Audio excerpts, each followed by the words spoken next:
Hello, welcome to the webinar for 10 accessibility checks and the benefits of complying with them. My name is Helen Grimbley, a technical developer at Sitemorse. So I'm aiming to explain in English the benefits of complying to accessibility standards for your websites.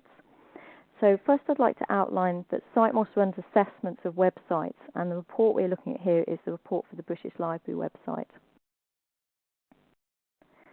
Okay, so Sitemorse tests various different categories, but we're focusing on accessibility. So it's accessibility according to GAAD, Web Content Accessibility Guidelines, as according to W3C, World Wide Web Consortium. So there are three priorities for GAAD.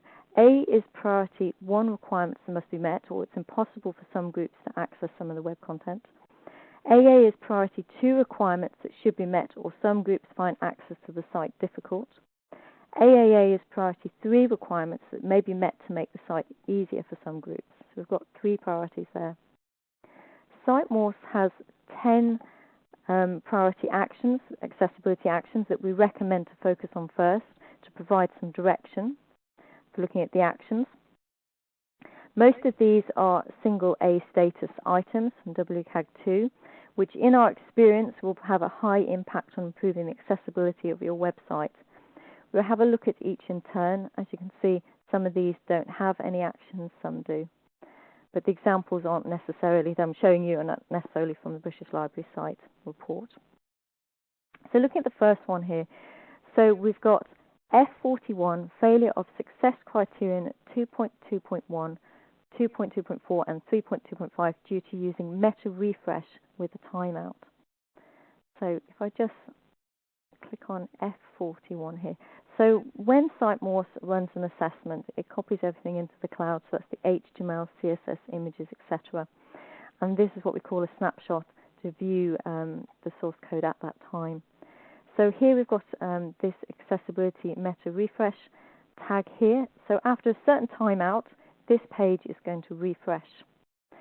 So if a screen reader is in use, which is used by visually impaired people, then the screen reader is going to be reading the document, and at a certain point it's going to refresh, and that means it will start reading back from the top of the document again.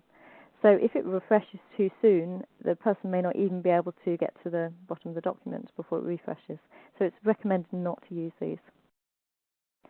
So F40, failure of success criterion 2.2.1 and 2.2.4 due to using meta redirect with a time limit. So we'll have a look at F40. So we have a meta refresh tag here after a certain redirect tag. So after a certain time limit, this page is going to redirect. So if someone is reading this page or using a screen reader to read this page, at a certain point this page is going to suddenly redirect somewhere else. So that's going to interrupt the flow of that person reading. So it's not recommended not to use these. Okay, so F2, failure of success criterion 1.3.1 due to using changes in text presentation to convey information without using the appropriate markup or text. So the issue here, if I click on F2, this document here doesn't have any headers defined. So if I select metadata here, you can see that document outline, there's no heading structure. So there's no heading 1, heading 2, etc. So without that, screen reader won't be able to describe the headings in the document, and so it's difficult to describe the structure of the document. So it's recommended to add headings to documents. Okay, so the next one, H44, using label elements to associate text labels with form controls. So we'll have a look at H44.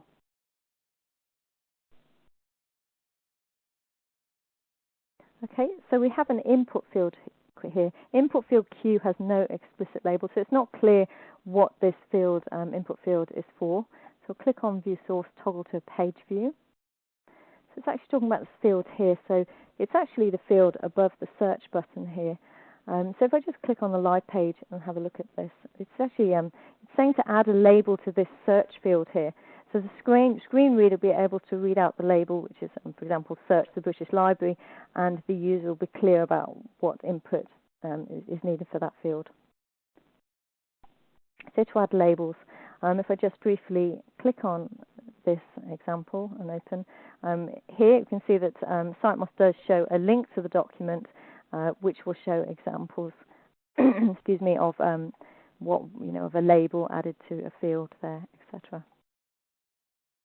Okay, so the next one, F89, failure of success criterion 2.4.4, 2.4.9, and 4.1.2 due to using null alt on an image where the image is the only content in the link. So F89.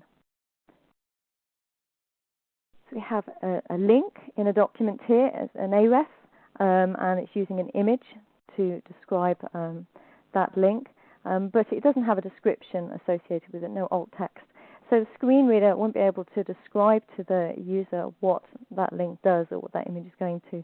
So it's saying to add an alt text to it, so they'll be clear what these images go to on the live page to the user using a screen reader.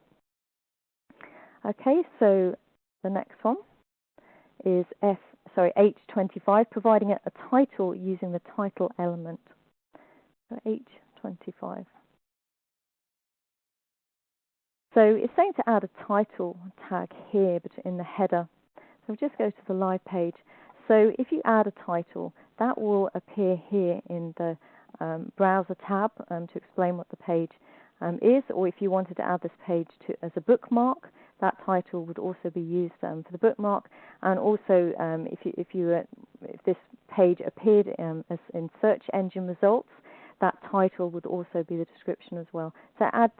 So recommend to add titles to pages.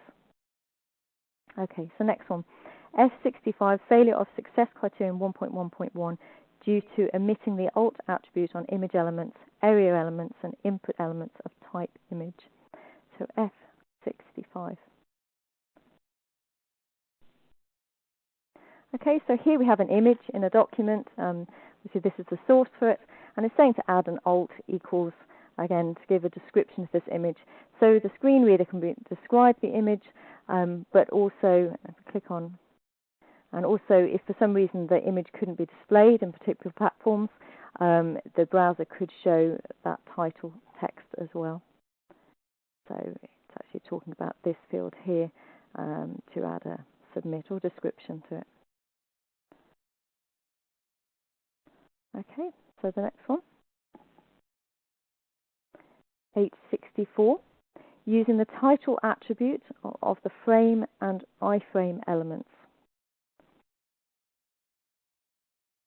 Okay, so we've got two frames in a document, and it's saying to add a title to these.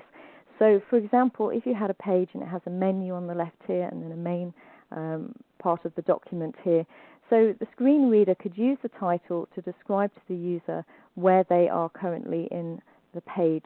So it helps with describing the navigation of the page.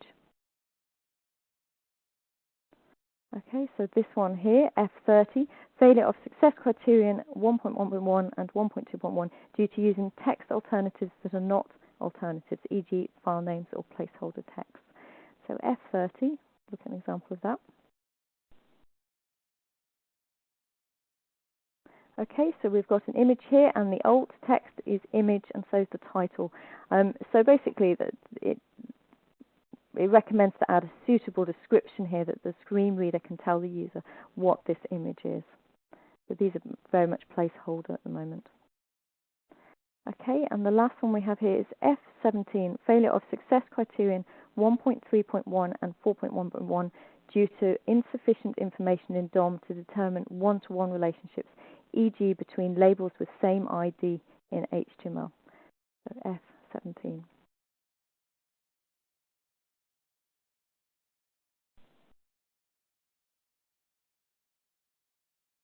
Okay, so in this document we have an ID called local search, and it's saying that somewhere in this document there's another ID also called local search. So the problem with this is that if a search engine screen reader is in use, it uses that ID to know where to jump to, perhaps, for example, a bookmark in the page. But if there are two bookmarks with the same name, it can be confusing where to jump to, and the results could even be random. So it recommends always to use unique IDs in the document.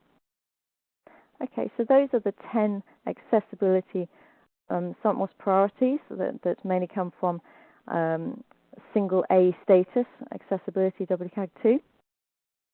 So we hope that will help with understanding the importance of improving accessibility for your website. If you have any questions, don't hesitate to contact us at Sitemorse. The details are on our website under contact. So you can email us at info@sitemorse.com or phone us or fill in this contact form here and submit that. So thanks very much for attending the session, and thank you very much. Bye.